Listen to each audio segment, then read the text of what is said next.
2014 का वो गाना बड़ा असरदार था। 18 अंतरा लिखा था मैंने उसको, और पूरा हिंदी प्रदेशों में, उत्तर प्रदेश, बिहार या सब जगह बहुत बजा ये गाना। भारत को बचाना ही होगा, मोदी को लाना ही होगा, मोदी को लाना है तो कमल का बटन दबाना ही होगा। और उस समय का वर्णन था जो हालात थे देश के, कि हर एक कली मुरझाई है, हर एक नज़र पथराई है, क्या खाए क्या पहने कोई, इस कदर बड़ी महंगाई है, बीमारी अगर मिटाना है तो बैद बुलाना ही होगा, बैद बुलाना है तो मोदी को लाना ही होगा। ललकार रहा आतंकवादी बन गया है भारत फरियादी, घुस गया चीन है सीमा में, खतरे में पड़ी है आज़ादी, इस देश को अगर बचाना है जांबाज बिठाना ही होगा, जांबाज बिठाना है तो मोदी को लाना ही होगा। आप हैं बिहार संवाददाता के साथ और मैं हूं मनोज चतुर्वेदी। 17 में बिहार में शराबबंदी हुई थी और 17 के पहले एक गीत आया था, एक छोटी बच्ची ने गीत गाया था, जीना है तो पापा शराब मत पीना। उसके लेखक, उसके डायरेक्टर सुमित बाबा हमारे साथ खड़े हैं। 17 से लेके और 2024 चल रहा है, 7 साल बीत गए। उस गाने का असर कितना हुआ बिहार के लोगों पर ये तो जानेंगे ही, लेकिन आपको ये भी बता दें कि भोजपुरी के तमाम जो गीत हैं, भोजपुरी के जो तमाम गीत हैं, अच्छी पिक्चरों में सुमित बाबा ने बहुत से गीतों को लिखा है। सुमित जी, पहले तो आपका स्वागत है। 2017 से लेके 2024 तक शराबबंदी के 7 साल हो गए। वो गीत अब कितना मायने रखता है जबकि शराब जो है घर घर पहुंच रही है? गाने का अपना काम है, वो जागरूकता का गीत है, और मैं समझता हूँ कि वो युगों युगों तक जागरूकता का अपना अलख जगाता रहेगा गीत। और वो शराब मुख्यमंत्री जब बंद हुआ था तो मुख्यमंत्री जी ने मुझे, उन दिनों मुलाकात करता था तो कहीं कि इस पर कुछ सोचिए, तो वो गाना बना था, जीना है तो पापा शराब मत पीना, औलाद वालों को ये बेऔलाद कर दिया और बेवक्त ज़िंदगी से आज़ाद कर दिया, मच्छू इसे ये जहर है ऐ मेरे दोस्तों, इस शराब ने कईयों का घर बर्बाद कर दिया, इस शराब ने कईयों का घर बर्बाद कर दिया, जीना है तो पापा शराब मत पीना। और वो बच्ची गाती है तो वो जुगों जुगों तक। और इसकी पॉपुलरिटी तो मैं ऐसा देखता हूँ कि खास करके सोसाइटीज़ में और स्कूलों में और पूरे भारत में स्वतः ये मंचन हो रहा है गाना। उस समय आपको इस गाने के लिए सम्मानित? हाँ जी, इसको लेकर के माननीय मुख्यमंत्री जी और उप मुख्यमंत्री जी भी मुझे सम्मानित किए। DTV का मंच था, उस पर सम्मानित किया, और काफ़ी तमाम सोसाइटीज़ से और देश में मुझे इसको लेकर के सम्मान मिलता रहता है। सुमित जी, वर्तमान जो राजनीति है उसका पूरा परिदृश्य आप देख रहे हैं। यदि गानों, गीतों और एक तरीके से कहा जाए कि आप जो कमेंट करते हैं उसके परिप्रेक्ष्य में यदि आप देख कर पाए तो क्या गुनगुनाना चाहेंगे?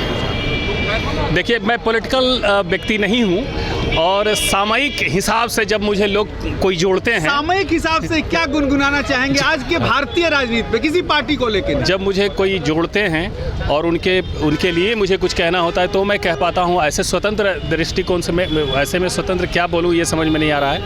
और इसी तरह से मैं क्या बोलूँ किस पार्टी तो कुछ तो बोल ही सकते। सभी पार्टियाँ अच्छी है और सभी समाज के लिए काम करती है अपना एजेंडे को लेकर के, और उसमें जिसको ज़्यादा पसंद करती है लोग वो सत्ता में आते हैं, और इसी तरह से समाज चलते रहता है। के माध्यम से कैसे? आजकल तो क्या मैं बोलूं, अचानक से क्या मैं बोलूं, अचानक कुछ समझ में नहीं आ रहा है कि अचानक आप मिल गए और अचानक बातचीत होने लगी, तो वो उस रंग में मैं जाना नहीं चाहता हूं जहां आप ले जाना चाहते हैं मुझे। नहीं, मैं आपको किसी रंग में ढालना नहीं चाहता हूं, लेकिन फिर भी यदि आज कुछ कहना हो तो सुमित बाबा के गले से क्या निकले?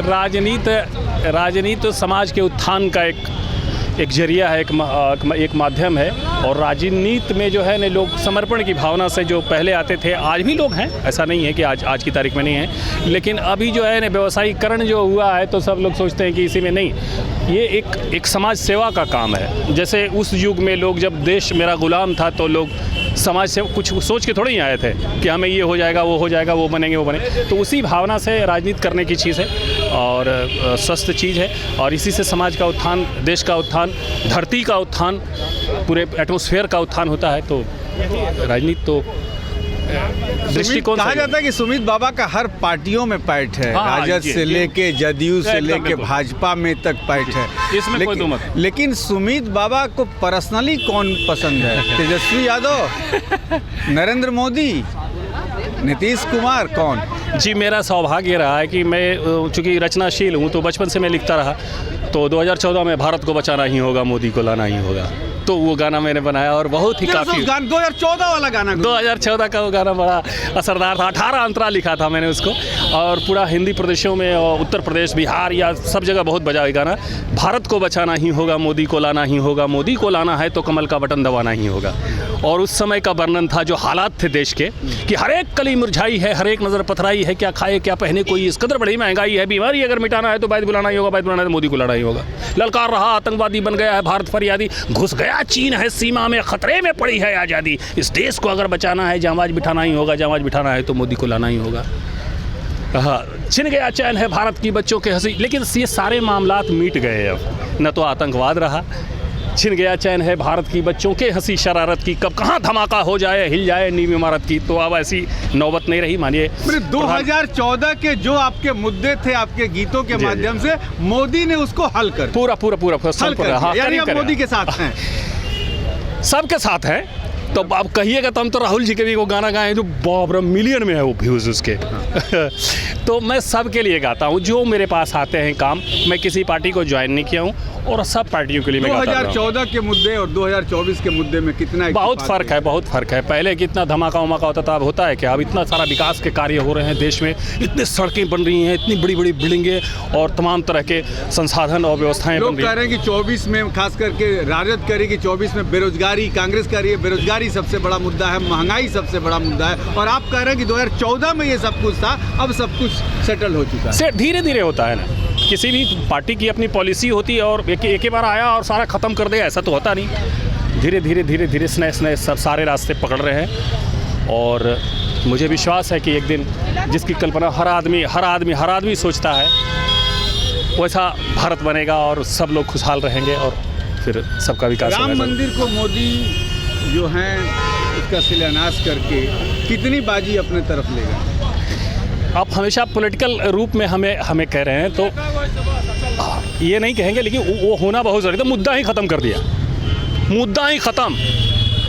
और भगवान राम हमारे आदर्श है भाई, भगवान राम हमारे आदर्श हैं। हाँ। हम लोग भी जिस वंश और समाज से आते हैं, हम लोग कहते हैं कि कुछ के वंश है तो भगवान राम को नहीं पूजेंगे तो। और मेरा गाना भी गाया था कि तन को मिलेगा आराम, मन को मिलेगा आराम, कहो कहो सीताराम, कहो कहो सीताराम। तो ऐसे गाने हम राम को जैसा आपने कहा कि राम मंदिर बना के मुद्दा ही खत्म खाला। हाँ, और क्या, शांति से पूजा करिए ना, काहे को ये लफड़ा पकड़ लिया।